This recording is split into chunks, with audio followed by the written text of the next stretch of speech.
Hey everybody, welcome to the Artcasters number, what is this, 22? Yep. And I am here with Jeff Lafferty Hey, everybody. and Kevin Cross. Hello. And I'm Scott Serkland, and I forgot to put my headphones on, so I'm probably going to get feedback. So sometime in the middle of this, I'm going to have to hook my headphones in while you guys are talking. I just forgot about that. Anyway, so today we are going to talk about something I think we've touched on a bunch of times during these Artcasters, but I don't think we've ever really made it a topic. So we're going to talk about should artists work for free? And I'm going to go ahead and say no. And that's pretty much that's pretty much the show. Jeff, you want to tell everyone where they can find the email list? Wait, Jeff didn't get to say no. Would you like to say no first, and then we'll? Yeah, you guys can all say no. I agree with your double no. All right. No, so actually, I think the way we just want to talk about maybe our experiences dealing with this a little bit, and hopefully not to get too ranty, but also let some of you guys maybe who are new to the business or starting off kind of know what to look for maybe, or how to avoid requests for work like this, and then if in the off chance that there is certain situations where it works, where it might make sense to do work for free, we may touch on that, and then also maybe give you guys tips on how, because I think the big reason why people do work for free is they're hoping to get their work out there, and maybe some other ways that you can do that, some more efficient ways or ways that kind of work more towards the artist benefit rather than a company that's getting something for free. So I don't know if you guys, Kevin or Jeff, if you have anything to say, if you want to start off with any experience you guys have with that, while I try to hook my headphones up, or. I got one thing before Okay. we get off on bashing it, because I imagine that's what's going to happen. But I was going to say that there is one time that I think that working for free is appropriate, and that's like when you're working for yourself for free, or you're working with your partner, partner in crime, or whoever the heck it is, writer, buddy, that you guys are trying to break into comics, and you're betting on your own talent and stuff like that. Then I say, hell yeah, work for free and give it a shot, because that's the only time you should do it. Yeah, I think it has a lot to do with it being beneficial, it being even for both parties or whatever parties are involved. Yeah. But like when somebody comes along and goes, hey, I got a great idea for a comic book, and then they go, but I actually don't have any money because I'm really broke, and we could split the profit, then you should run away. Yeah. Yeah, I don't really count like personal work in the free stuff as necessarily. But I thought I'd just point it out because it is, Yeah, you're still kind of working for free there, but. Yeah, and there's going to be somebody that's they didn't cover all bases, but yeah, I have definitely like gotten the spec request many times over the years, and my response is usually I can't afford to work for that price, which is nothing, or well, if I'm going to work for free, it's going to be on my own stuff. Yeah. That's a common response I give, because I've gotten like, this hasn't happened for a real long time, but it seemed like it used to be a common thing. Like, I've got this great project, and you're an artist, so you're going to love to do it. You know? And I'm like, well, if I'm working for you, that's work. If I'm working for myself, then I'm willing to do it for free, So, yeah, if there's no paycheck attached, it's going to be on my own stuff, buddy. Absolutely. There's got to be like something on their side that you're getting other than like exposure, because if you're like pairing up with somebody who basically has no has no fan base anyway, and is just counting on your talent of drawing to build a fan base, and you're not getting anything out of the partnership. If there is some such thing as exposure, which I guess in some extreme circumstances there could be, but 9 times out of the 10, the people that offer you exposure aren't in a position to give you any exposure. No. They're you know, it's the reason they want you to work for free is because, well, they don't have a budget for it, or, you know, so if they don't have a budget to create what they're trying to create, how is their reach going to give you any exposure? I mean, it's just ridiculous.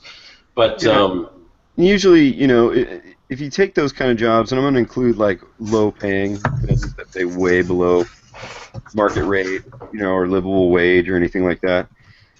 You know, it's kind of been the mantra or whatever of my YouTube channel is like, you just end up, you're working on someone else's dream, and you know, and it's just gonna leave you bitter, you know. Yeah. So it's just always best to just not do it.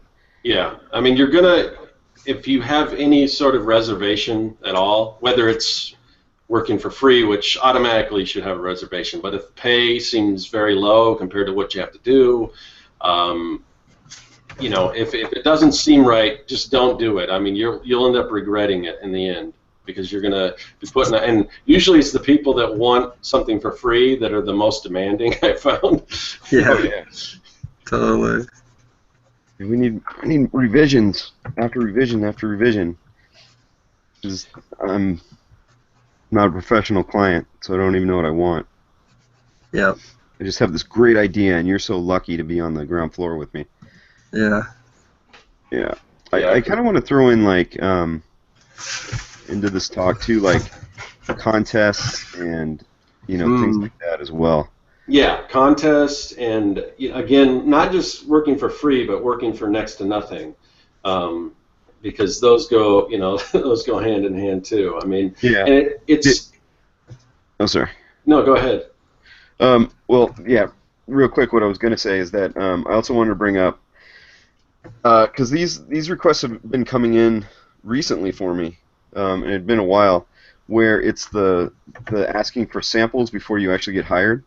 Yeah. I want to bring that up as well. Yeah. So we can get to all those in time. But what were you going to say, Scott?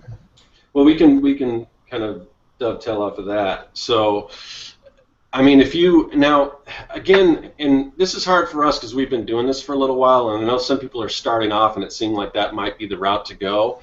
But at least for us, when you have a strong portfolio and years of work that you can show somebody, I think we talked about this on a few episodes back, but if you can show somebody that you can draw, and if you, in a certain style, they really shouldn't need to see the exact thing they're asking for. You know, if you can show something very similar, and if they can see you can draw all these different things, it's like, so Jeff does all this movie art. Maybe he's never done something from, I don't know, have you ever done anything from like Lord of the Rings, or what's something you haven't done anything of? Scooby-Doo. No, Okay. it ain't Scooby-Doo artwork. Well, let's say something of a movie never did anything from the Goonies. Okay, Goonies. All right. You guys have seen all Jeff's stuff. You know for a fact that if he wanted to, he could do a good Goonies, commission. You just know. Your likeness for sure. So it would be ridiculus for somebody to say, well, I've seen all your other stuff, but I've never seen you do Goonies. Can you just do a sample? Yeah. So, and I have had people, actually Yeah. say that kind of stupid stuff. I have one that actually happened in this past month. Oh man, it was nothing. I was going to be in the position to take a job anyway if they're offering, but it was for a book, and there was a main character that was a pig, and it was a kid's book, and I. Maybe it was a year and a half or 2 years ago at this point, I did a kid's book that was, I didn't write it, I just did the illustration for it, but it was kind of like a sequel to The Three Little Pigs. So there's pigs in it, all over the place. Every page had pigs. Nice. And this person, I saw your samples from this book, and, wondering if you could do up a version of our pig character, you know, basically it was like the pigs that I had already drawn, but with this certain costume they wanted. Yeah. And I was like, no, absolutely not. You look at my portfolio, you see the pigs on it. Those are the pigs you want? Then hire me for those pigs, and then we'll work out character design afterward. Yeah, or just hire me to do a friggin', you know, an illustration of this pig for you, and then you can take it and decide. You know? Well, that's another thing, too, to tell people is that I've done this, too, where if people want a sample, and I'll say, well, I'm happy to do a sample, and, you know, it's usually like $200, say. Yeah. Be like, yeah, you know, for $200, you know, you don't spend any more than like 2 hours on that, but for $200, I'll be happy to do a sample. And then no. It's always, you know, I won't say always, because there was a time when I said that and I did get a rate, but yeah. But I'm gonna say 9 times out of 10, you know. To me, that would just be, you know, like, would be expected if they're serious. To me, you know what I mean? Just pay me for like whatever trial they want me to go through. I think it was Scholastic. It was about 3 years ago now. But I was working for a bunch of kids publishers, but I think it was Scholastic, and they were well, even if it isn't, we'll just pretend it was. But they were basically saying they wanted a revamp of this character that's kind of like a staple character in their books and stuff like that, and they were testing out I think 4 or 5 different artists for it, and they paid us all for the samples. Yeah. You know, on top of, and then I was the one who ended up getting the job, and you know, they didn't take that money out of my pay. That was just the sample rate. You know, they just came with the rate. You know, because they're a professional company. You know. Yeah. So they're like, can you do this? You know, sample of this character for X amount of money. It's like, yes, I appreciate that you asked.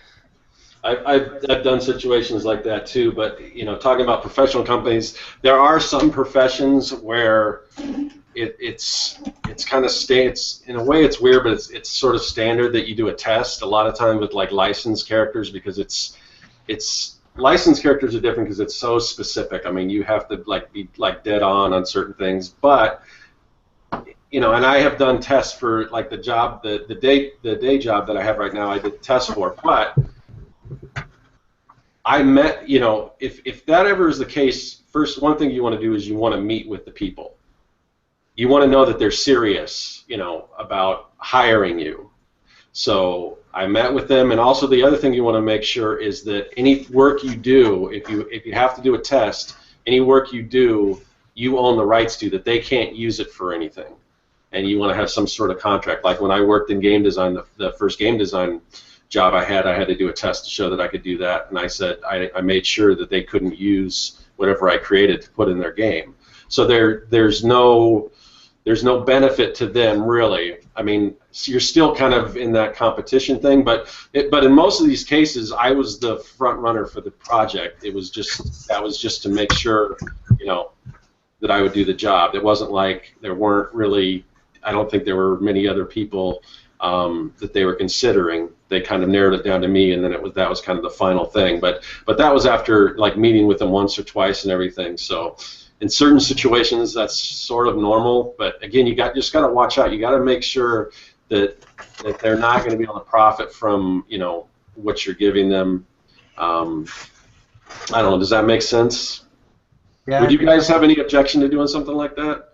I mean, in most cases, except for like once, I've always got the job because I knew that I was close. And you fill them out. I mean, these are people, and you talk to them, and you just let them know what the deal is, and you say, you know, I'm willing to do this, but I have to know that I'm seriously being considered for this, and that, you know, and that type of thing. There was this is a amateur mistake that I made when I was new, and it was something like that where I pretty much had the job, but they wanted the sample, and I was like fresh out of art school, and I did a sample, got the job, and then they wanted me to do a I can't remember if it was a Christmas card or something, but there was some sort of company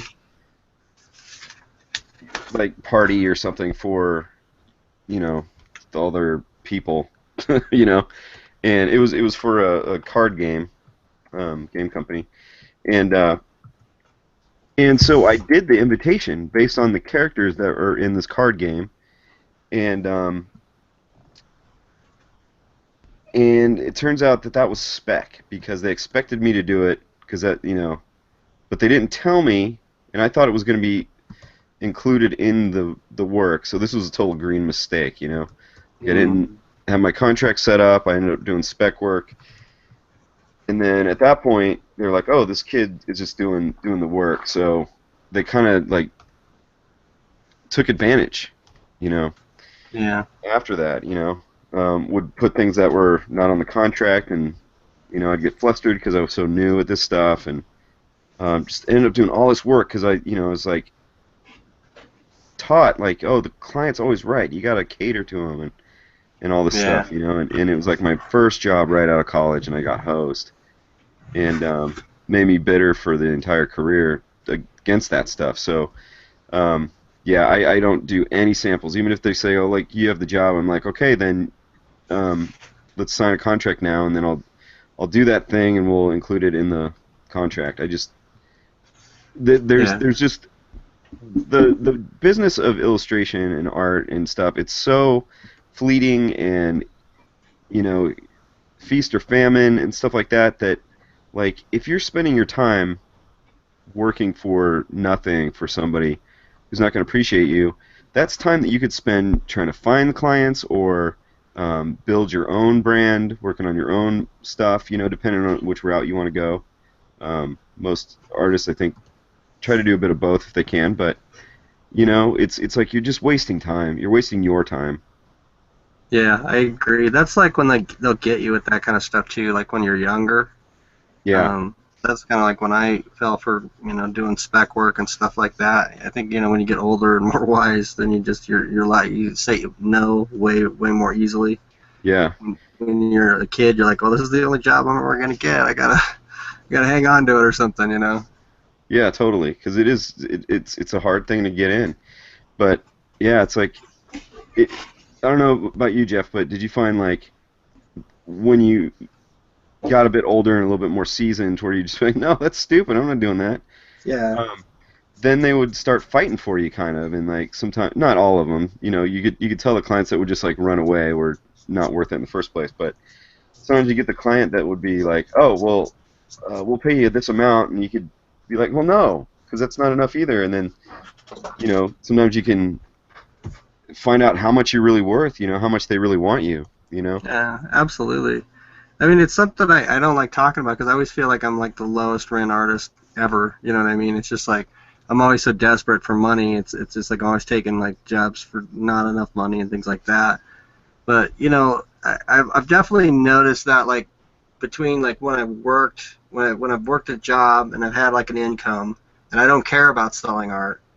And you know, like anybody comes to me with like anything that seems too cheap, I'm just to me like no, you know what I mean?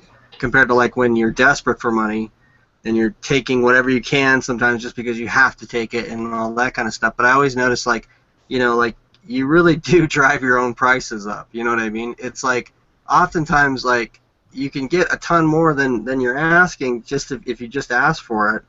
But it's like, you know, like if you're like desperate and you're like giving people a deal and stuff like that, sometimes, you know what I mean now? It's it kind of, you drive your own prices down by that, you know what I mean? It's just like you can drive them up by holding out, I guess. You know? Yeah. I'm not sure what the answer is to that situation, because when you need money, you know? Yeah, I mean, it's confidence, you know, sure, is like really important in this gig. And, you know, I think that's something that's kind of learned along with your skill of art, you know what I mean? Absolutely. Comes with experience, I think. Yeah. Hey guys, I don't know if the thing's working again. It looks like it's probably recording. I wouldn't start over again. Are you sure? I'm positive. I have people commenting in here. Yeah, I know. Well, what do they want? It's a free show. I know, but I don't know why it always does this with me, because I went a different route this time. The last time, remember you did it though, and then we like stopped it and restarted it, and then you had to go and delete that show. Remember that? Yeah, but my guess is it is gonna like post, but it's probably not gonna post till we're done talking. Oh, really? Which kind of sucks for everybody in the chat. All right, I don't know. Yeah, sorry everybody in the chat, but they can't hear us, so we have to type. They'll hear it when it's posted. Okay, all right. I don't know why. Yeah, I never had this problem before the last time I hosted, and now it seems like an everyday thing. Even though I set it up different. I did last time. I did try to do the thing where I schedule an event, but this time I didn't do that. I just set up like I used to do. Well, we can talk about it afterwards. It's one of those like internet things. Like when Skype doesn't work, it's kind of out of our control. And yeah. So I'll post in the chat room that we apologize, but we're recording and. It says it's live on the screen too. Yeah. You know. Okay. I say we just finish the damn show and.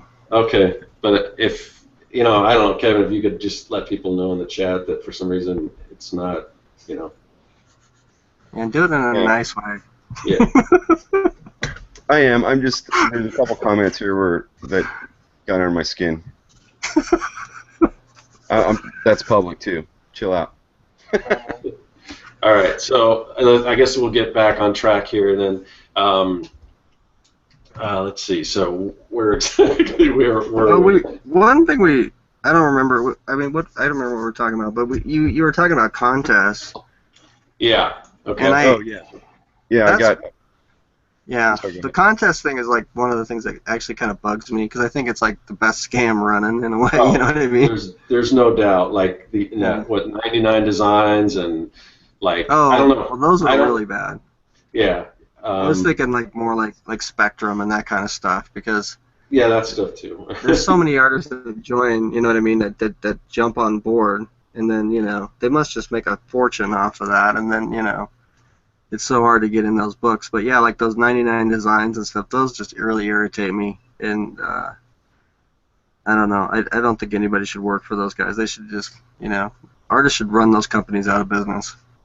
Yeah, and I think that's the part. That's part of the problem is because artists, we're our own worst enemy. I mean, we're as long as we keep taking these, low-paying jobs and going after this low-hanging fruit and working for peanuts and everything, people are going to continue to think that that's okay. I mean, that's just not the case with any other profession for the most part. It's just the arts for some reason. Yeah, no, there's nobody like selling tires doing it that way.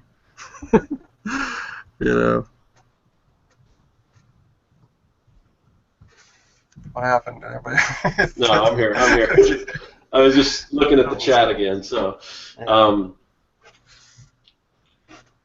know. I don't know. I don't know if I got anything more to say about the contest, though.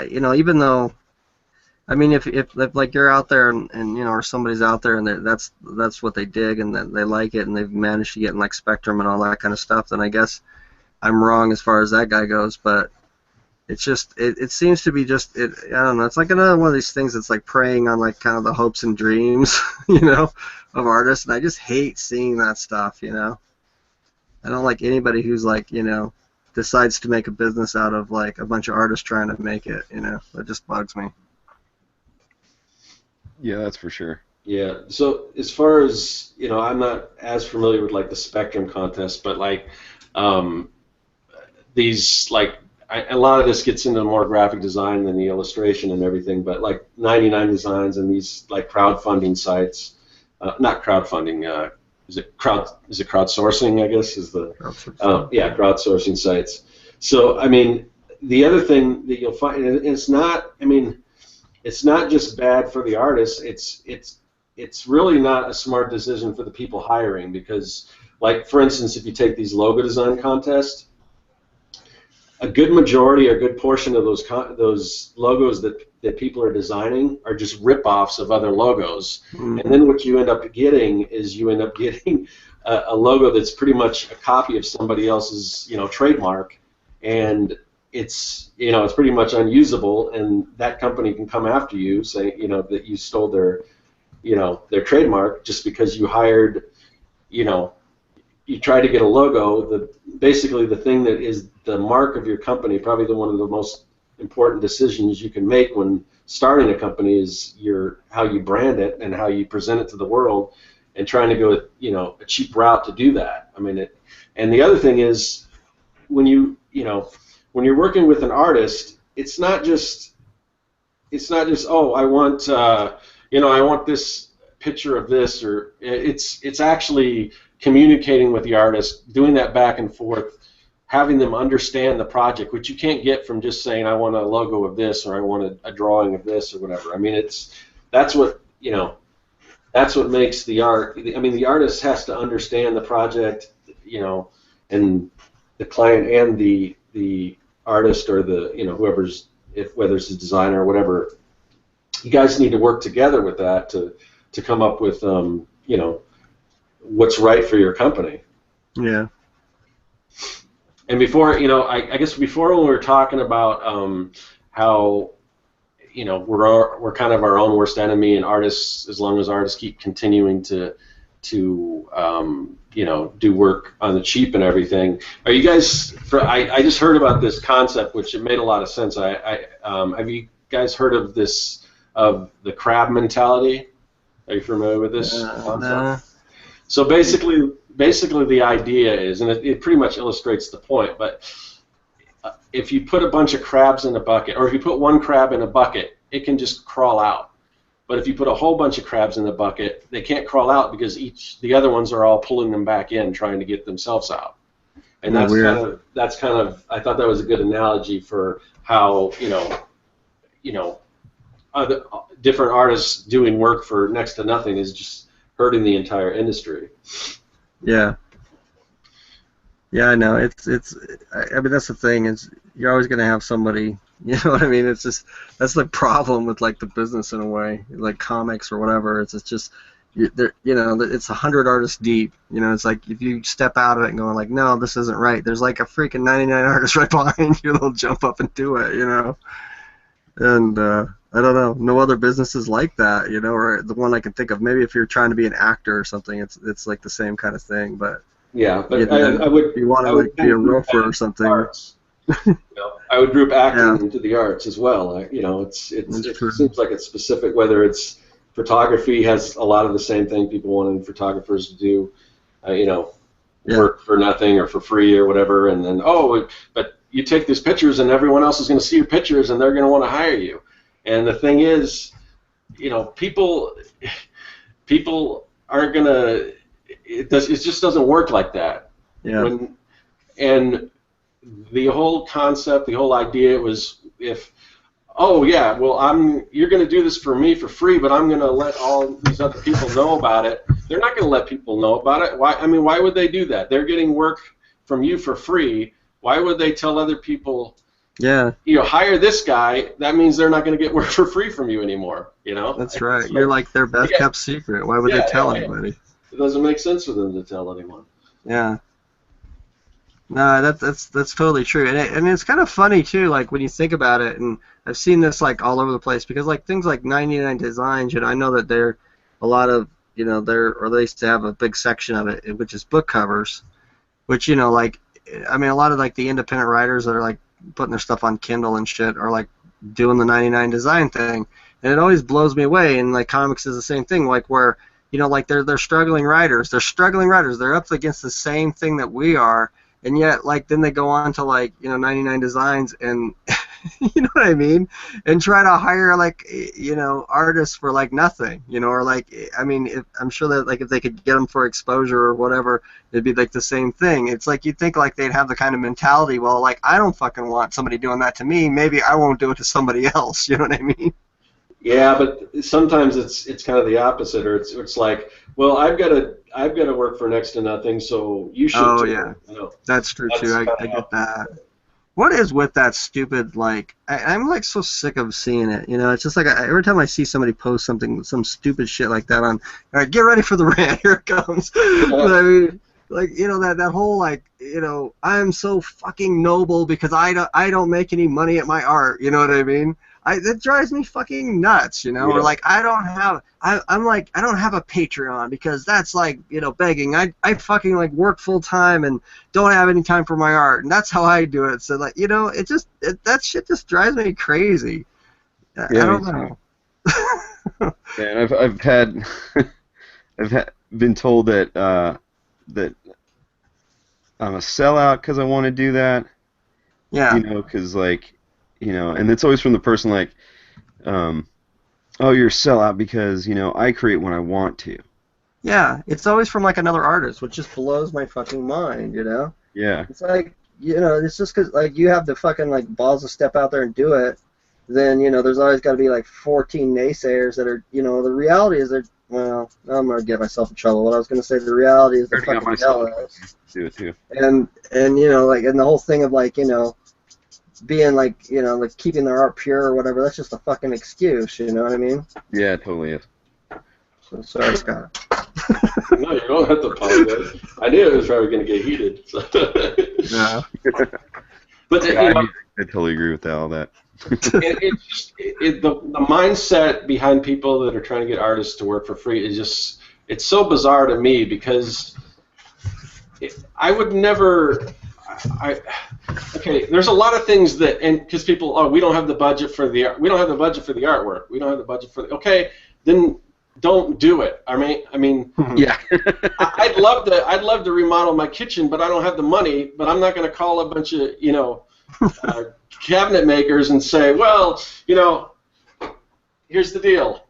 I don't have a lot of money to pay you, but you do a good job on my cabinet. I'm going to take some pictures of it. I'll share it with my friends and everything like that. I mean, just it's if you can't do it, if you don't have the money to do it, then at least for me, then I don't do it. You know. And the thing is, you guys, you have to realize that your work has value.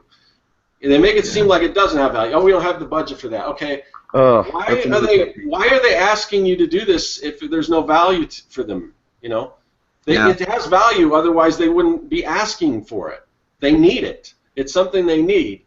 Yeah. I mean, okay, maybe there's other people that will do it for less money or whatever, but again, you've got to educate people. I mean, if you're a professional, you deserve to get paid for your work, and if your work is quality enough, then people shouldn't mind paying for it because people need to see it as an investment in whatever they're doing.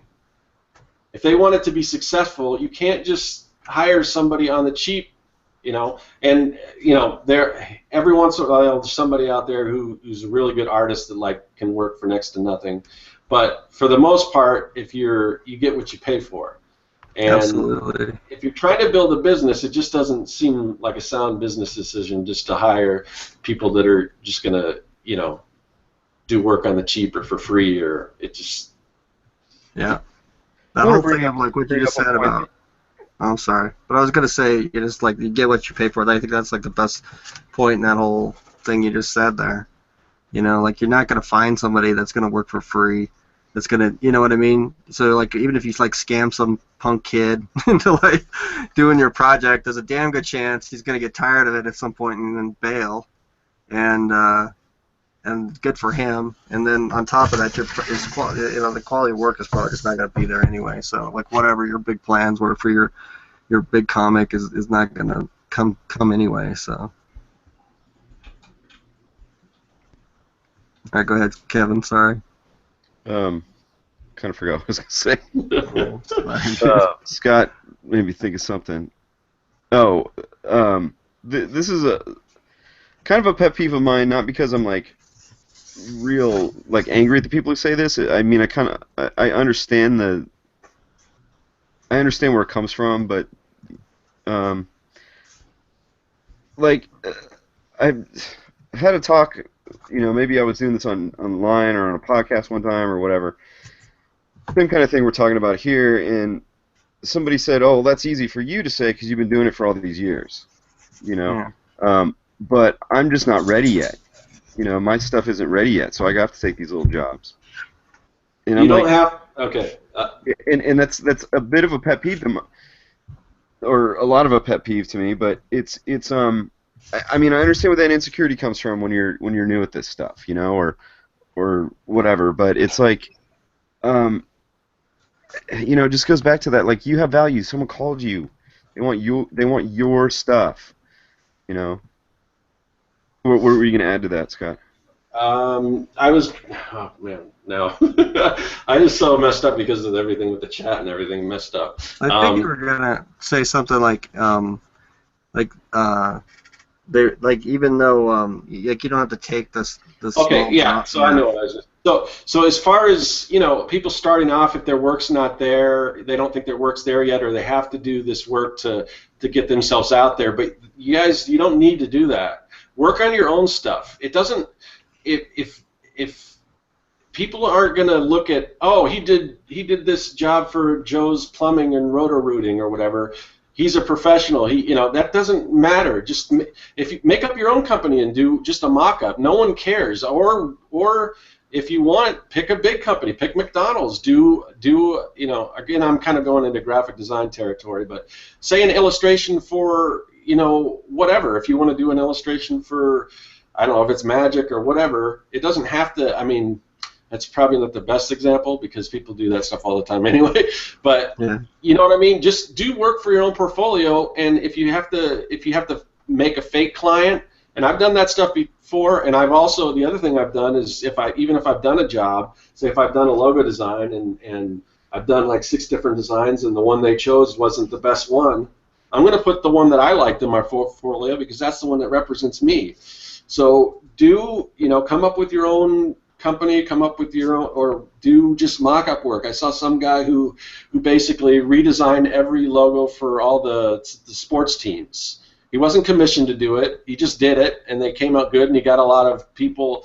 I'll say he got a lot of exposure from it. But the thing is, this was something he created for himself. He wasn't hired. The NFL or somebody didn't come to him and say, well, create all these designs. We're not going to pay you for them, but a lot of people see it. So the only benefit was to him.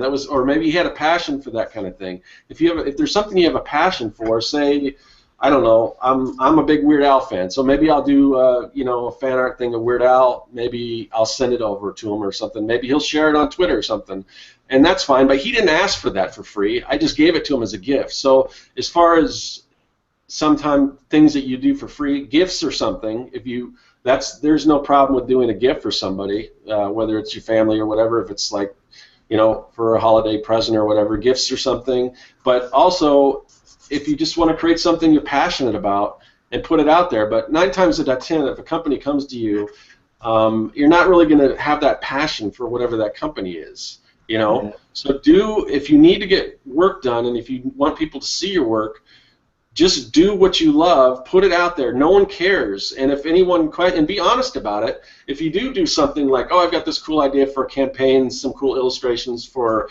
I don't know, again, say McDonald's or whatever, and let people know. Well, this was just my idea. Like I thought this was a cool direction that this company could go in. I didn't really do this officially for them. People don't care. It doesn't matter. You don't need to. I've got. I would say a lot of the stuff in my portfolio is stuff that I just personal projects or stuff that I just made up. I got a cool idea for a logo. I'll just make up a company. No one cares. All people care about is when they look at the work, if it's good, if they like it, and if they can say, oh, this would work for the project that I'm doing. So you don't need to take on these low-paying jobs. If you're going to work for free, do something you're passionate about. Do it for yourself, and it will pay dividends. Let me add on to that. Something I've said a lot of times is whenever I've gotten hired for a job, I always, because there's a couple different styles in my portfolio, and I ask, like, what is it you like, so I can figure out what style they're looking for that I do, right? And it's always personal work. It's never from client stuff. So right. Because people can tell. People can tell. I've got,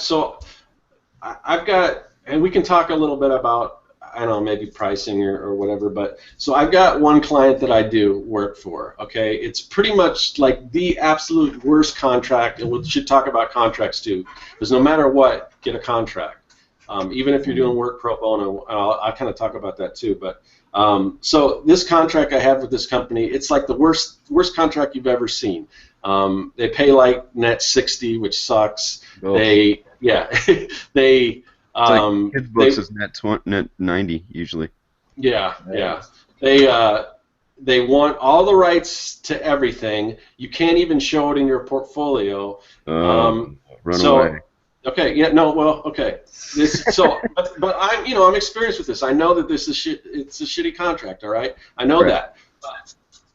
So, I mean, I charge these guys a premium because the only benefit to me, there's no benefit with me as far as using this artwork to show in my portfolio because I can't, all right?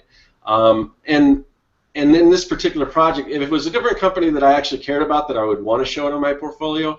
But this is like, it's like a healthcare thing. I have no reason. I don't really care that they have all the rights because it's not something that I can turn. It's not like an illustration where I can give them first printing rights or whatever, and then use it for something on my own. It's just there's no reason for that. So I don't really care. So I'm willing to give them those rights, but I charge them a huge premium. I'm making a crazy amount of money per hour on this project because that's the only benefit is just monetary.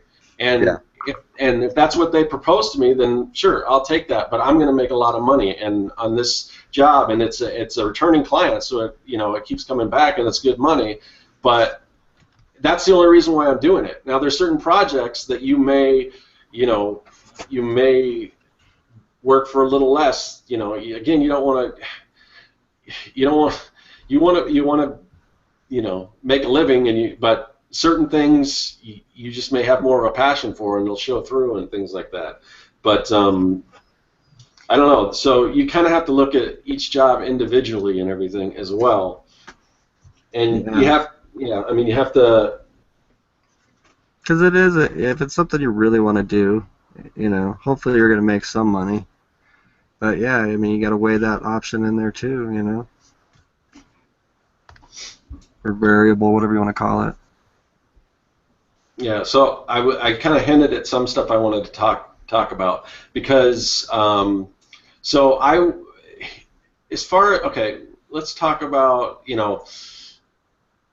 certain situations where you might want to do something for free and what reason you would have for that.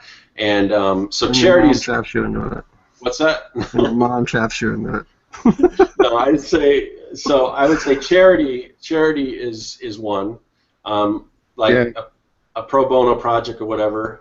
For instance, I'm going to be teaching a class, and to me that's something I don't mind because I'm giving something back, and it's teaching an art class. Now I may get, and I'm hesitant to say this because I don't want people to think it's kind of back to the same thing. I'm looking for experience doing this, but it's not. They're not making any profit. It's a non-profit organization. Now, I also want to say, just because you're doing work for a non-profit doesn't mean you don't get paid necessarily. Because I've done a comic book project for a non-profit company, and I got paid probably more than Marvel or DC standard page rates for that. Yeah. So just because a company is nonprofit doesn't mean they don't have a budget. But in certain instances, like this teaching class, and it's something that I want to do. Something that I've been wanting to do is give back to the community that way.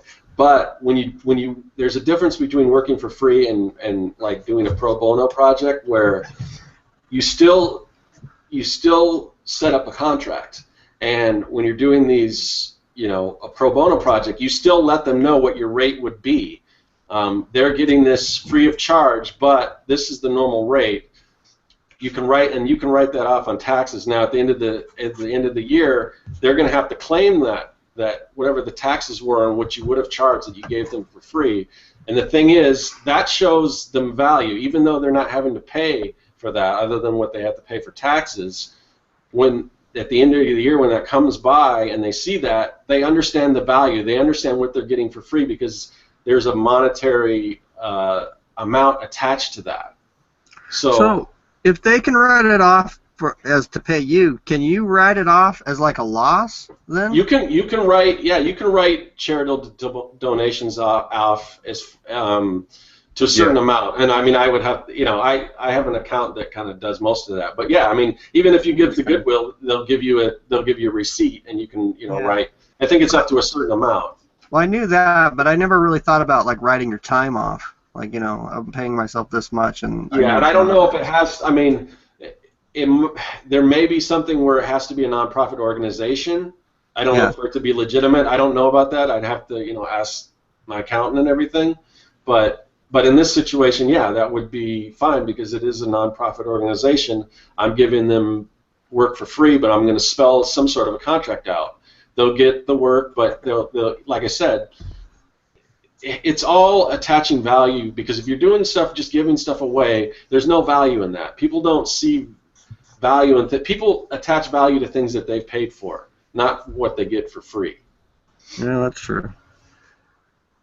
I'm gonna start tipping people, like when I go to a restaurant, just draw something on a napkin. There you go, bro. I don't know if that works. Just as good as money. I thought you meant so you could write off a tip. Give it to a cab driver. I'm good. So there's real quick. For those people who are going to be able to watch this later who have been in the chat, thank you to all you who are being understanding that the chat is not working for us or this. Yeah, and I apologize. It's been me the last. Thank you very much. But anyway, what I want to say is about charity is that I don't know if this has happened to you, Scott, because I've done charity stuff on occasion. I had to come up with a rule that I would only do it once a year, because of my time and stuff with clients and family obligation, yada yada. And the reason why is because I think doing charity work is great, for something that you really support, that kind of thing, giving back, like you said. But I got in like a hole with charity. Like someone saw something I did for a charity. And then it was another charity that I liked. Didn't really have the time, but I was like, oh, I should probably do this. And then that led to another one, and then a couple months later, another one, and I had to start saying no, And then one company got mad at me. And I was like, I just can't. I just did like 3 things this year. I can't do it. Yeah, but don't you care about the children? I was like, get me next year or something. Well, yeah. I mean, you have to set it. You have to set, the amount of charitable work you're going to do. You can set that out and let people know. This is, I've kind of done X amount of charitable work, and that's kind of what I do for the year. And it's no different than like my girlfriend's a grant writer. That's what she does. Is she raises money for charities and things like that. And when companies give to charity, they have a budget. They have a certain amount that they can give. Like she'll go after X amount of money. They know how much money they have for specific programs, and that's what they have. That they've allocated a certain amount of money. So you kind of have to do the same thing. Yeah, that's I guess my point is I think because you can find yourself like just doing a lot of free work, and even though it's like worthwhile work for these causes, sometimes you gotta selfishly think about number one. Yeah. And so while we're on the topic of things that you may do for free, other things like a mentorship or internship, those seem to be. There's some people that are even kind of hardline against those. I think especially like a mentorship, if you can get a personal one-on-one to work with the artist, help them out, and you're learning. I mean, again, that goes back to being mutually beneficial. It's not like spec work. Go ahead. Sorry, I was just going to say, I'm not sure if like by mentorship, if you mean kind of maybe the same thing as like an intern in a way kind of thing. Yeah. Because like I am really against interning for nothing. Okay. I know it's not an option for some people, but I interned and I got paid well above minimum wage when I did it. So I know there are paid internships. And Well, are you? Because I like my friend, this guy Sean Tiffany. He's always had a mentor like with a younger kid, and it was almost just like more like he's like teaching him. I don't really think it was Yeah. like To me, know what I that's mean? more of a Here's what I'm one-on-one getting at, thing. right? yeah. It's not even necessarily for like a college credit, but I think. Here's what I I'm mean, trying to get at, though, is like I think, if you're going to mentor, like if we were going to mentor somebody, for example, Right. like at this point, my concern would be that the I was going to say kid, but the newer person, it might not be a kid, is you're teaching them something, and you might get some of your stuff done, like get some flats done on a comic page or something like that, but you're teaching. Make it a teachable thing, You're teaching them color theory. You're teaching them how to color, if they're into comics or digital illustration, whatever the case. You know what I mean? So I think it's got to be like a mutually beneficial, I guess. Yeah, and a lot of times I've heard of situations again where it's the mentee, the person that wants to be taught, is the person that approaches the artist and ask if there's anything they can do, if they'll teach, and again, as long as each party can see a benefit in that, I don't see a problem with that, because I mean, it's the same reason why people are watching this show, because they want to learn something. If you have an opportunity to pick somebody's brain or have like an audience with somebody that they can teach you, and if you can help them out, I don't see any problem with that at all. I mean, I think that's a great way, and it's something that I don't think happens a lot nowadays, but especially if you're starting out. I mean, I would, people that are way better than me, even with all that I've done, I would love to, I would jump at the chance to sit with them and have them show me things I don't really see a problem with that. So. Yeah, I don't either. I mean, I think I guess I've always looked at it a little different though. Like, like when you think of like the, just like a lot of like business schools and stuff, they have like where you intern for a while, and some of those are paid and some of those aren't. And like to me, like that seems a little bit more like, oh, you're just help around the office, you know what I mean? Right. But Well, like, you might not be learning how to be an artist. You might be learning how to get coffee. But yeah, exactly. And then to me, like that situation, yeah, you should be getting paid something. But then, like I was saying with my buddy Sean, he's always mentored like a younger kid, and I've always like looked at that as like that's really cool, because it is a situation where they're not getting college credit or whatever. They're just there because they want to learn from him how to do comics, and he's really like giving his own time to help them out. Yeah. And being, what I mean. So it's more of a generous thing, I think, from his part than it is, him taking advantage of anybody's time or something. So and there is in that situation, I think it's awesome, Yeah. And, because people would pay for that, and for you to absolutely. So you don't necessarily need to be paid to learn, but you're not having to pay for it. So I mean, I think something like that's a good situation. So I mean, there are a few, but I mean, you really have to, Just it's like a case by case basis, I think. Yeah. So I mean, I just wanted to throw a few of those things out there just to at least see the other side. But but those things again are just few and far between. I mean, most of what people are asking for is something that they can benefit, and you're basically getting screwed over, and in disguise that they're in some way you're going to benefit from it. The only thing you might benefit is I mean, anytime you're drawing or creating, you're learning, but you don't need to do that for somebody else. Do it for yourself. To work on your own stuff. Yeah. So the rule of thumb is this a relationship that works for both of us? Right. Yeah, there you go. That's actually a good one. Yeah, and I mean, bottom line is, I mean, it's harder if you're just starting off, but it helps if you can see the value in your own work and you believe in what you're selling, and it's hard, but you kind of have to learn to say no, because if you say yes to a project that seems bad, you're going to end up regretting it. You're going to be working on this thing when you could be working on your own stuff. I mean, in some cases, it's better just to say no and maybe go mow lawns to earn money, because you're probably in some of those cases you'll be making more money with mowing lawns, and then you can do your artwork and do the stuff you want on the side. I mean, it's just It is something that seems to happen though. Like a lot of times when you do say yes to that job that is like not paying or whatever, not paying enough. And then it's just like that job that does pay comes along. You don't have time to do it, but you're just stuck in this other stupid thing. You know what I mean?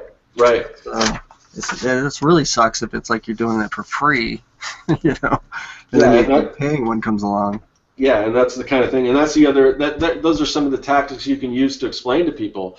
It's like, well, we don't have much of a budget for this or whatever, but then you can say, well, it's not. It wouldn't be fair to me to offer this work for you for free or for this low price when I have other people would be willing to pay more. Now, maybe you're starting off. Maybe you have to, just put on some airs and let and Right. just say that even if it's not exactly true, because if it seems like there's some scarcity there, then that can add value to your work. You've got to have this confidence in your work, and you've got to be willing to turn work away. And I know it's difficult because I've got projects like right now that I could use the money, but I'm not going to do it for. I just know better than that. Having done this for so long, that I'd rather say no, and then unless they decide, well, yeah, we can allocate this much to pay you to do this, but otherwise I'd rather just work on my own stuff, because my time is valuable right now with a full-time job. I only have so much time to work on my own stuff. So if I'm going to do commission work, or if I'm going to do contracts, I need to be paid. It needs to be worth my while in order to take me away from my own stuff. Yeah. Yeah, So a lot of times too, if you want to say no, or something doesn't pay well, I think that's a good opportunity to, again, go back to doing your own piece, and try to sell it on Instagram or Facebook or whatever, and like get your store going, things like that. Absolutely. Yeah, and the one thing, it's just in talking about, what you should learn as far as if you want to be an artist. I just want to say that I wanted to say the sad truth. But the reality is you need to learn marketing and you need to learn business. It's not enough just to be a great artist. There may be a situation where somebody might discover you, but that just and it sucks because you go into art because you want to draw, not because you want to run a business. But if you want to make a living, you've got to learn how to promote yourself. Look at anyone who's successful in this business, and you see that they do a good job of promoting themselves. So a lot of that has to do with marketing. That's just as important as learning how to draw and everything.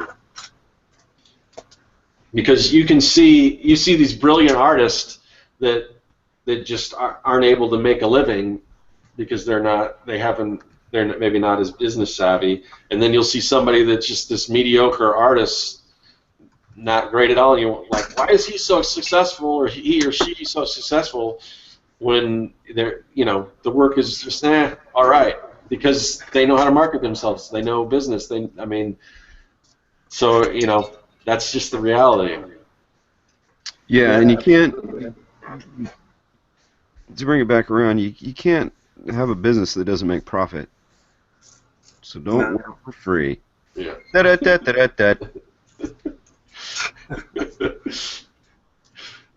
see. It's harder when you can't go back to the chat to see what people are saying. To kind of.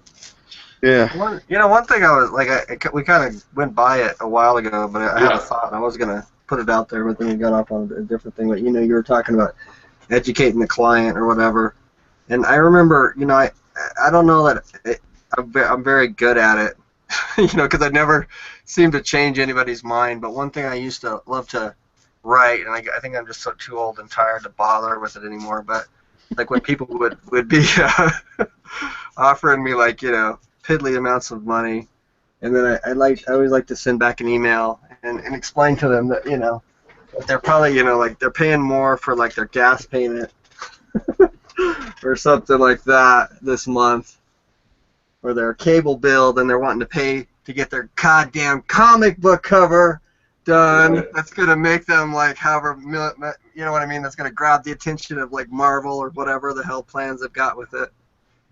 And it never sinks in, but it's kind of like the truth, It's like like they're paying like whatever their usual payment for whatever they don't really need, and they're not even ready to sink that into their like hopes and dreams. So it's like how do they expect me, somebody else, some artist that doesn't even give a shit about their hopes and dreams, to like sink my time into to make it work for them, Yeah, and it all comes down, again, it's back to the value. Obviously, they see some value in having to pay for their cable bill. They it's just, it's kind of... Can't miss Game of Thrones. Can't miss Game of Thrones. Well, the DC shows are having big crossovers. That's right. Are you guys familiar with Cartoon Brew? Yeah. There was a thing that they, I guess, reposted or something from another artist or animator's blog or something like that, but there was these like 6 squares for you to fill in, and the idea is like you put like you either put a photo or draw a picture in those 6 squares, and it's like what you would do is you put like your computer in one, you put your supplies in another, you put your family in another, you put your like maybe the total of one of your bills in another box, and I think there's like plus signs in between each of them, and then it says equals I can't work for free or something like that. Yeah. I saw that. I did see that. And I'm probably not I'm paraphrasing this thing, I think, but I was thinking about going back and grabbing, because I guess you can either grab a PDF of that or a PSD or something like that, so you can fill it in. I was thinking about doing that and just putting that in my signature on my email. It's because, it seems like these kind of requests too. I don't know if it's with you guys, but they come in waves. Yeah. Like I won't get them for a long time, and then all of a sudden I've got like 3 or 4. Yeah, I haven't gotten any in a while, but. And I'm in that phase right now where I'm getting them. Yeah, I like your idea of sorry, I can't afford to do that. I can't afford it, because it's shortened to the point. Because I used to write out long ass emails and trying to explain all this, and it's hard to convince somebody. Yeah, I don't even know if it's in that mindset. Afford it if that even gets the point across for them, but right. Yeah, I never had anybody like go, oh, what? You're totally right. You know what I mean? Yeah. They just all go away.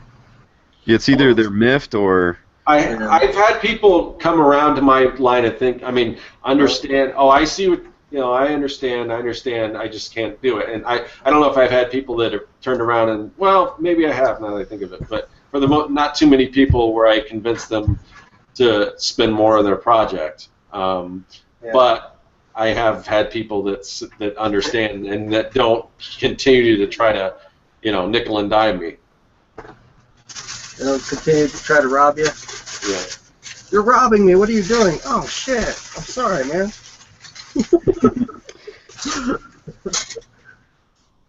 Sorry. Also, what else? Well, we're just entitled artists anyway. We should be doing this for free anyway, right? That's right. Well, who do we think we are? Who do we think we are? We're lucky to do this job. Yeah, I know. Well, that's kind of been a pet peeve too. Is I've even heard this from artists. It's like, usually I think they're a little newer, but you remember that I brought this up. No one's gonna say who it is, but I got called entitled for wanting money for this work. And this is like, a decade and a half of doing this professionally, plus the training and plus the training I'll put into it in the future and stuff like that, like all of us. And so, anytime people say that, oh, you're lucky to be doing this, it's like, no, I work my ass off, and and it's hard work. It's not play all the time, Yeah. And you also, you have to attach all the learning that you've done, everything that got you to this point, all the money that you spent on supplies, computers, all that is worth something. So, none of us are photographers, but anyone that's ever bought a camera, I've been pricing cameras, you know how expensive they can be. Yet photographers are always being asked to do stuff for free, and look how expensive their equipment is. Yeah. It just boggles the mind that somebody could expect you to give away free what you've put so much time into it. I mean, and they have to see. I mean, and some people just think artists are magic. They think it's a talent. That, you know, oh, you're so talented. You must have woke up one day and you just could draw like that. No, I've been drawing all my life, every single day, and that's why that's why I can do this. And that's what you're paying for. You're paying for all that experience. You know. Yeah. Well, I mean, there's always that client or person who doesn't quite get it, and you know, like, will offer you less for digital illustration or digital painting or something like that. You know, they're like, oh, you know, I don't know, whatever. I want a dragon, say, you know. Luckily, on my computer, I made that F5, so I can give you a discount. Nice.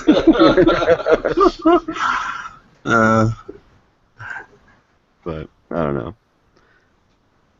That kind of stuff, I just think is out of ignorance. I don't think they're trying to get one over you. They just don't understand. Yeah, some people, they just don't understand how it happens. It's just like, oh, it's just like you just pull it out of thin air. It's like no big deal. So. Yeah. Yeah.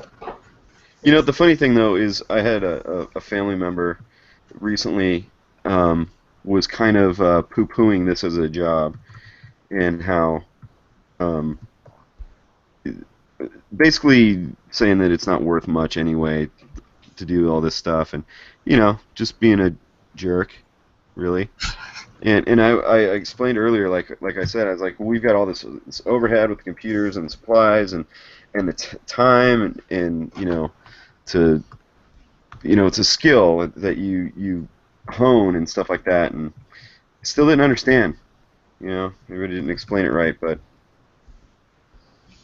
so. Yeah. Well, what did they? What were they opposed to? Like all the work it takes to make money with it, or is it just? Yeah, that it's like a frivolous luxury thing. Oh, you mean like art? Yeah. You know, and they got this job at this, you know. Oh yeah. An office job somewhere, and. Yeah, and that's like more important somehow. Yeah. Well, if they don't think art has any value or if it's worthless, and they have an office job, ask them to look around their office, and every single thing they have around that office was designed by somebody. You know, yeah. Somebody, no matter what you look at, you look around the room you're in right now, every single thing you can see, whether it's the packaging or the product itself, was designed by an artist. So. Yeah, what would they do on the weekends without us, too, you know? Yeah, there'd be no movies. There'd be nothing. No music. Yeah. I mean, yeah. It's hard to make art. It's easy to go get a job. Yeah. You know? That's true. Not to bash people with jobs. I know that's hard too. So let's see. Yeah. I think we've been going almost an hour. Have we? Yeah. Yeah, I was hoping this would, you know, I thought this would be a great topic, but, you know, it did kind of turn into some ranty stuff. But I think it would have helped a lot better if we had the chat. And I'm still, you know, after we log off, I got to talk to you guys and figure out if what I'm doing wrong here, because I don't know why this has happened the second time I've tried to host in the past 2 hours.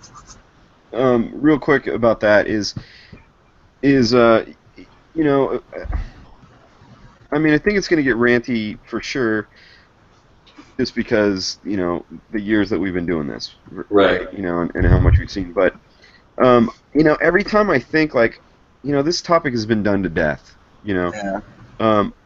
I without fail, I will see something on a social media where somebody's doing it. You know? Yeah. Still, all the time. So I think it's something that bears repeating, and unfortunately, and it probably will again, you know? Yeah, true. I think it's kind of like, it's almost inevitable, because there's going to always be new artists. You know, there's always going to be that young artist, and that's always the guy who falls for it, and then, you know, you get the really, like, stubborn ones that just never learn to continue to do it, you know, and never get anywhere. But it's just, you know, it's almost like a trial by fire kind of thing that everybody has to face. Because I remember like my first job out of high school, maybe my first 3 jobs were all freaking, you know, relatives wanting me to do something for free. Oh yeah. I did it, you know, why? I don't have any clue, because I had, you know, no other idea where to get work or something, you know. No, It's like hard to say and no. it was a total to waste of relatives. time. Yeah. It is. Here's the thing that it doesn't make, to me, this doesn't make sense. Is, okay, if there's an artist that I like, I want to support them. Like, Yeah. you know, I want to eventually, you know, like what your Kickstarter, everything. I want to support you. I'm not gonna ask you guys if I want a piece from you guys. I'm not gonna ask for a discount because I Yeah. want to support you. You know, Yeah. and your family should want to do that too. I don't understand. Yeah, I know. Your family's always the first ones that like want to screw you over, though. It's so funny. Yeah, one of my best friends from childhood is still one of my friends, but he's not an artist. He doesn't get it. And there was a time when, you know, my bands would put out records and we got a lot of comp copies and I would give him one and stuff. But it's not like that now. You know, I'm doing this as a living. I'm not being a professional punker, you know. And he's still like, oh, you know, let me get this comic you did, or let me get that. And I'm like, dude, I can give it to you at cost, but you know, if I give this thing to you, you know, it's like I'm handing you $10, Right. and I can't do that right now, and Yeah. and yeah, just does not understand. And every time I see him, he's still like, yeah, you didn't give me that comic from years ago, and I was like, dude, it was $3. I remember I always thought that was weird because they were like, when I was, you know, growing up, there were all those kids that wanted something for free. They just wanted you to give them something. Yeah. It's like some people, I guess, never grew out of that. But it's funny because I do these Miscrit designs, and a lot of the people that play the game are young kids, and they're leaving things in the comment. Oh, can you give me some whatever, gems or whatever like I can just give them stuff or give them a free character to play in the game and all this stuff. And first of all, I don't really know them. I can't just hand that stuff out. I don't, even if I had the authority to. So it's like, it's like you can't just go asking people for stuff for free. It's just not. Yeah. I think it's funny, even at like conventions, you always get that kid. Usually Yeah. kind of a young teenager coming up. You got anything for free? Yeah. Yeah, I got a postcard.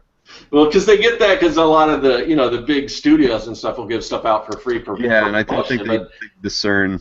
Yeah, and they can afford to do that, and it makes sense for them to do that because they're getting their product out there. But small time artists like us, we can't afford to do all that printing and just give stuff out for free. I mean, maybe to a certain extent we can do little promotions and things like that. Yeah, sometimes you can do like buttons or. Yeah. You know, Here's my But- business card, but- kid. what's that? I said, here's my business card, kid. Don't call me. I want you to read this website called Clients from Hell first, and then maybe you can call me. Speaking of clients from hell, I was mentioning that other one that's. Oh yeah. Oh, what was it? I forgot what it was called. I don't remember what it's called, but it's something that Ryan Estrada created. And if you search Ryan Estrada on YouTube, he did a few of these videos. Him and some, I guess, friends of his. They did these dramatic readings of people asking for stuff for free. And it's the funniest thing because it's almost like beat poetry. Like he'll just read an email of somebody requesting something for free. And Those are pretty funny. Have you seen those? Yeah, they're like guys like off digital webbing trying to hire like guys to make comics for nothing and stuff. Yeah. And then there's always like all these like demands, Oh, I think it's just called. I think the Twitter is just for exposure. I think that's Twitter, so I think it's just called for exposure. So I forgot about that. I'll have to check that out. yeah, it's pretty good. When Jeff was talking, he brought up something. He brought up two things, and then I went to the friends wanting wanting stuff for free, but then or discounts or whatever. And he said something else that I wanted to talk about, but I lost it. That's what happens when you give too many good good suggestions.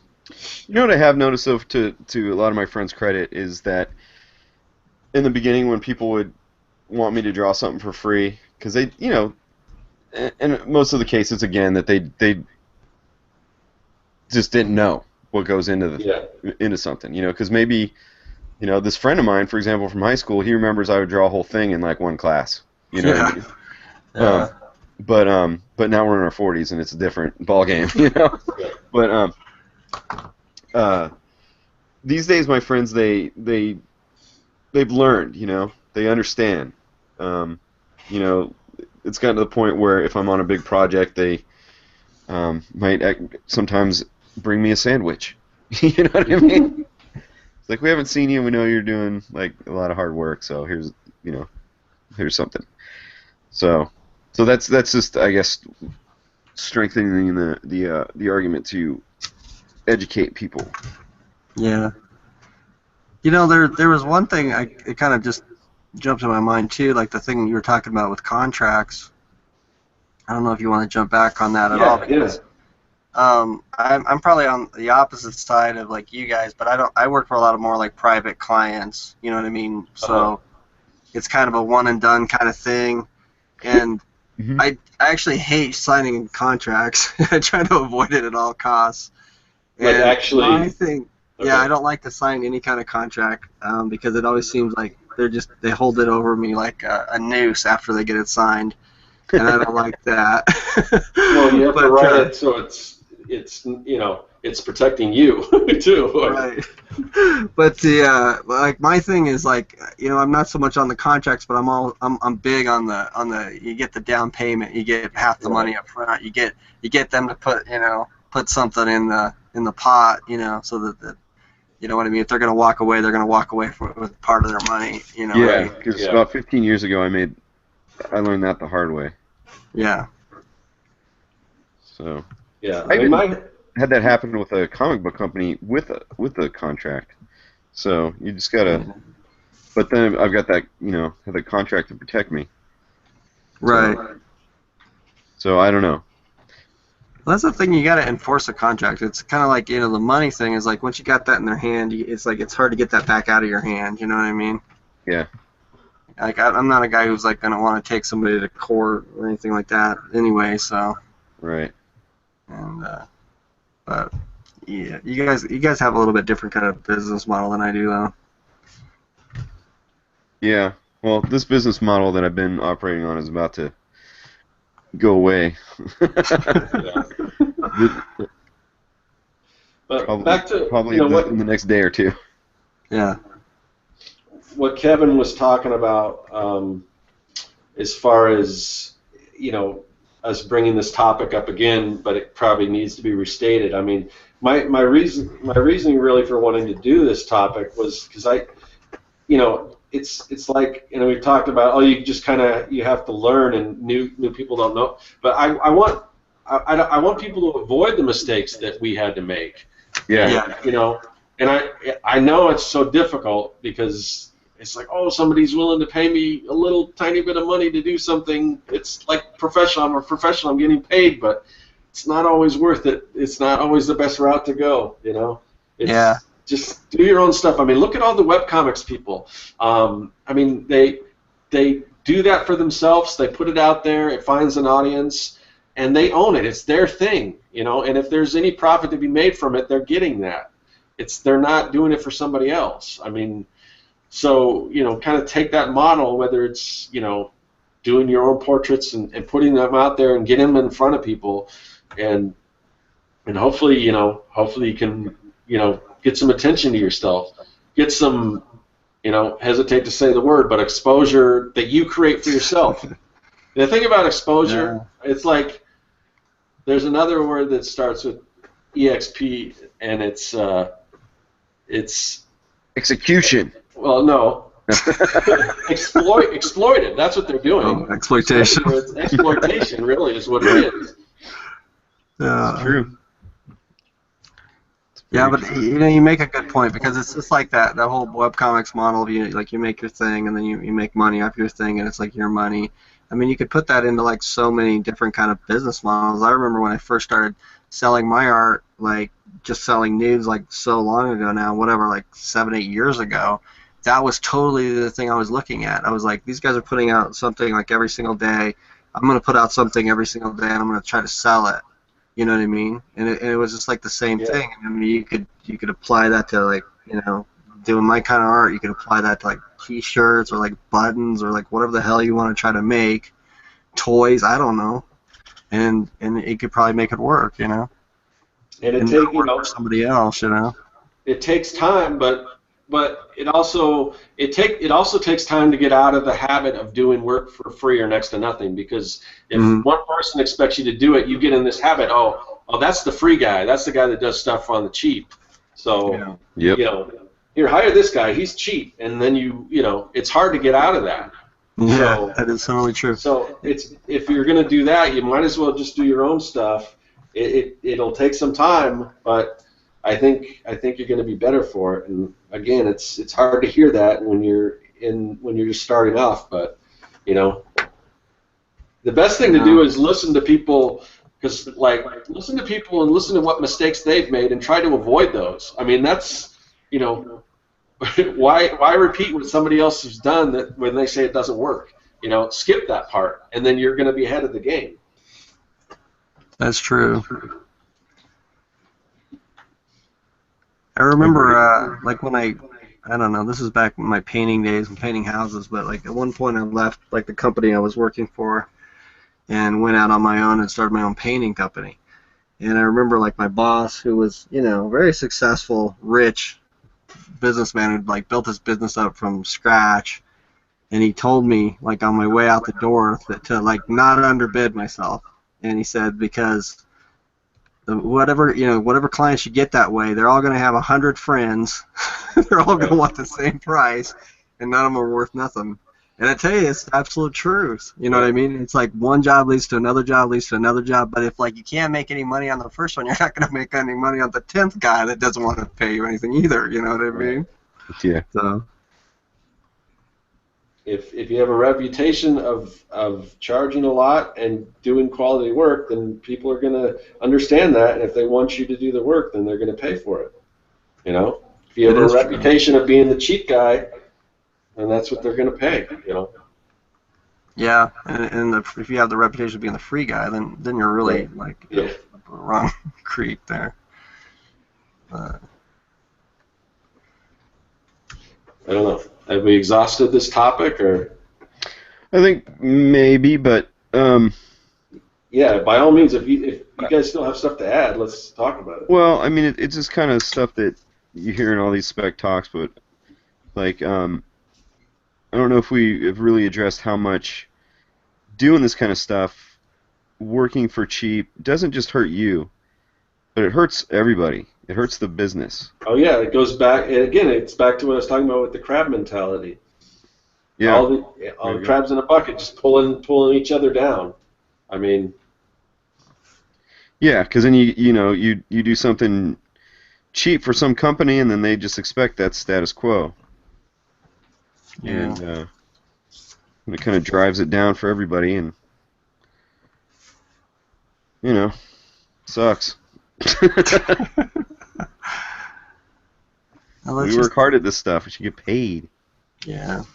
It's just the nature of the game, though. I've heard that, like, not only, like, art, like, with, like, special effects and stuff in movies, like, a lot of that stuff is kind of going through the same thing, where just, like, so many people want in on it, that it just keeps driving the prices down, and, a lot of, like, big companies just, they go out of business because they can't afford to basically do the work, because it's, like, the market value, where everybody's bidding is not doable, and it's just kind of like, it's kind of ridiculous, when you think about movies and how much money they make, and I don't know, and I know there's other fields too, like you were saying, photography and modeling, things like that. It's just like, Yeah, and like I said, I mean, everywhere you look is something that an artist created.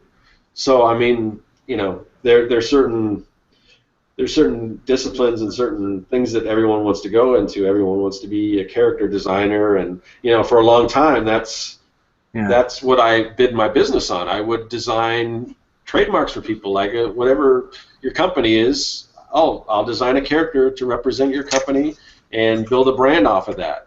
That's my tagline for the longest time was Serkworks illustration and design with character. But it seemed like everyone, that's what they wanted to do was character design, and the market kind of got saturated. And sometimes you just have to roll with it, and I don't mind because I like the direction I'm going in now with the mad scientist stuff, and I like the brand that I'm trying to build now, and I like the idea of creating my own pieces to sell rather than creating something for a company.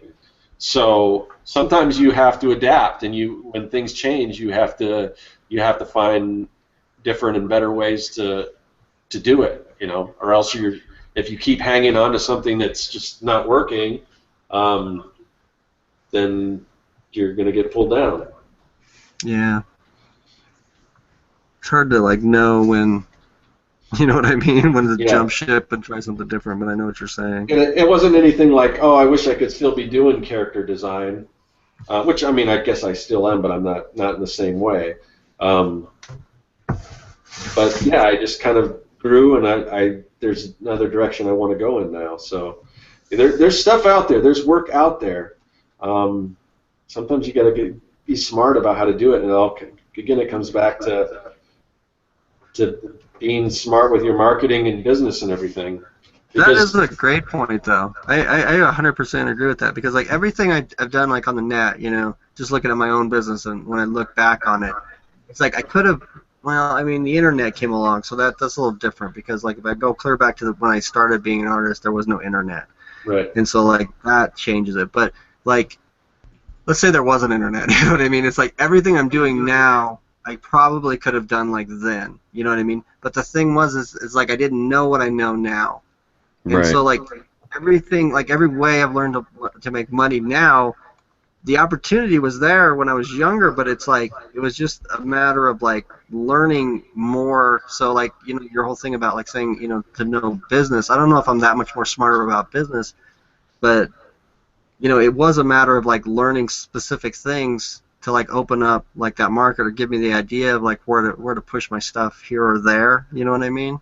Yeah, well, just the whole eBay thing, I mean, I have no idea how to do that, but you've been doing it long enough that you know how to market your stuff on eBay, and, I mean, that's part of it. You found something that worked, Yeah.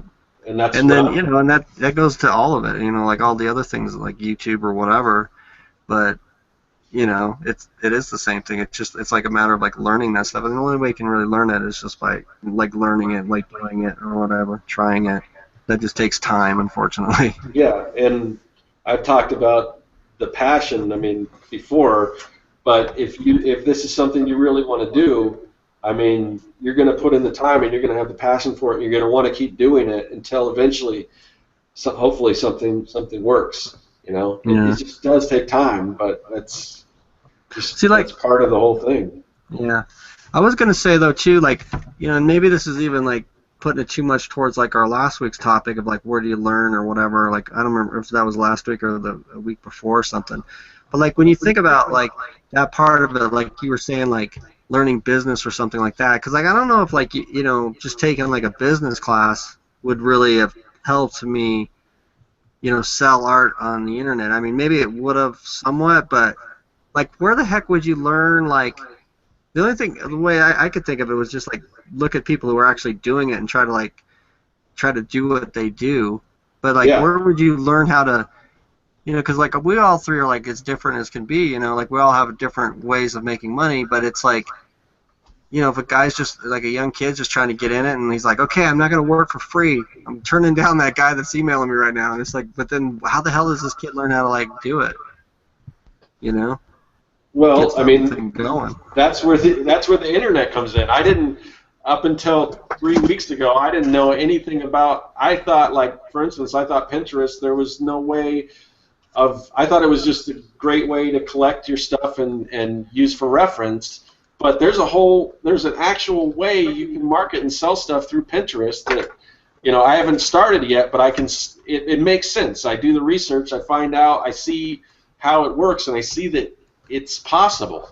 So, yeah. I mean, the internet is your best friend. It could be your worst enemy too, but it's your best friend. I mean, anything you want to know is at your fingertips, and you got to delve in. And maybe it's not going to business class, but you can learn all this stuff, and that's part of what we're trying to do right now. I mean, and again, learn from people's mistakes. I mean, when I do shows and things, Daniel from Steam Crow, he's given me tons of advice and things that didn't work for him. And I skip that stuff, Yeah. And he can tell me, oh, that doesn't work because of this. I mean, that's valuable information. That's so much time that I've saved not repeating somebody else's mistake. And that's what we're trying to do here for some of these people starting off is don't make the mistake of getting into this spec work trap and this working for nothing trap. There's other ways to go about it. And it seems like I keep repeating myself, but do your own stuff, do what you love, put it out there, let people see it. It doesn't have to, there's no difference from somebody seeing your work on a truck for a plumbing company that you got paid next to nothing for, and they're driving around and everyone else is noticing, oh, that looks like a cool plumbing company, maybe I'll use them, I like that graphic. But no one's going to look at that graphic and say, I wonder who drew that graphic. I'm going to try to track them down and find out who they did, and then I'm going to hire them, So, it's just do your own stuff, get it out there for people to see, and that's just as good as, it doesn't matter if it's done for a professional or not, it really doesn't. All it matters is if it's good and people like it, and if people are willing to pay for it. Yeah, and there's also sites too, like Graphic Artist Guild website, which is gag.org, AIGA. I believe that's .org also. Mm-hmm. They have forums for that kind of stuff. If you want to do kids books, then you join I can't even remember, SBCWI, whatever it was. I was part of it at one point, but I don't remember now. SCBWI, that's it. Society of Children's Book Writers and Illustrators. Join up with these sites. Some of them are free. Some of them aren't. Like the SCBWI isn't free. It's like being a Mason. And then cool. And then another thing too is you can approach most illustrators. I mean, I include this because we share videos on YouTube all the time and stuff, right? Are willing to share their, some of their stuff, but you got to have a little bit of etiquette and don't ask them to write you a book on how to start your career. Do as much as you can on your own, and then ask specific questions later. Expecting, short answers, but that is true. A wealth of knowledge out there. Yeah, and there's so many, and because honestly, one of the ways of getting your stuff out there is by doing what we're doing. I mean, teaching people and showing people things, because people are on YouTube to learn, and if you can help people with that, and you can show them certain ways to do things and teach them things so they don't make the same mistakes or whatever. While you're doing that, you're also getting your stuff out there. That's why so many people, especially like a lot of the YouTubers that are super successful, is because they're doing like tutorial videos, and they're giving. Go ahead. I was just gonna say, I think the cool thing about art is it doesn't seem like, in most other businesses, it's like you're helping the competition, but there's just something about artists, it's like we kind of, I think, realize like it's more about building this community, and it just kind of helps itself. It becomes the good version of your crab analogy. Yeah, well, yeah, it's the rising tide raises all ships, Oh, there you go. I like boats even better. Boats and crabs. We're gonna do a extreme fishing. What is that show? When they're out there. Fishing with John. I was thinking, Deadliest Catch. Deadliest Catch. We have all the seafaring analogies on the show. Yeah, so go out there and be a pirate. Yeah. Well, it is true. I think that's a great thing, about art is like everybody's, like you said, everybody's in the same boat. I think everybody's been there. And in general, like, I've met a hell of a lot more people that are nice and want to help you than want to hurt you. You know what I mean? Yeah, I mean, I think it just lifts all of us up together, Yeah. We Not don't everyone, really have, but- like, unions or, anything like that. We just have each other when it comes down to it. Yeah. The clients aren't around paying the bills. And I think that's, like, that is, like answer my own question or whatever. I think, like, learning from other artists is, like, awesome. And then also, like, I think thinking outside the box, like looking at how other people make money on the web and think, like, can I do it that way with my art, helps too. Because I know I've definitely done that. Not that I figured it out much, but. How you doing? Pretty good. Yeah, we say that, but I mean, we're doing it, which is something a lot of people can't say. So, and I want to see more people being able to make a living doing this stuff, and hopefully a good living. Totally. I want to see every person in America be an artist. No. So, what do you think? Anything else? I think I ran Yeah. out of. Okay. Beat this one to death. Yeah, we gotta find a good way to go out on, something to go out on. What's some One more good time, advice? thanks everybody for tuning in, and sorry about the chat, and thanks again for understanding, and we'll try to figure this out for next time, and because it's happened before, so we're gonna figure out why, if it's just an internet glitch or something. But Yeah. Yeah. And hopefully this sucker posts. Yeah, if it doesn't post, I'm gonna. if it doesn't post, I've had a lovely time talking with you gentlemen this evening. Everybody should also join the mailing list, which is down below the video in the description. And I send out a notification 15 minutes before the show or 30 minutes before the show every week so that you guys don't miss it. And the reason you should do it is because the show rotates between my channel, Kevin's channel, and Scott's channel. And that's just a good way to catch it. So. Yeah, it's usually on Wednesdays at it's 9 for me Pacific, so. In 10 Mountain Time. Yeah, 10 Mountain. So, and sorry it was a different day today, but I've got family and stuff. So. And there might be days where I have to have something going on Wednesday too. I mean, I don't think we started off with it just being Wednesdays, but I thought the idea was it was either Tuesday, Wednesday, or Thursday, because it seems like those are the days you guys can definitely do it. I think. Yeah, I think that's how we started, but we just kind of fell into. Yeah. But I think Wednesday will be our go-to day, and if we can't do it on Wednesday, I mean, we're definitely going to do it once a week, unless something crazy happens or like a holiday.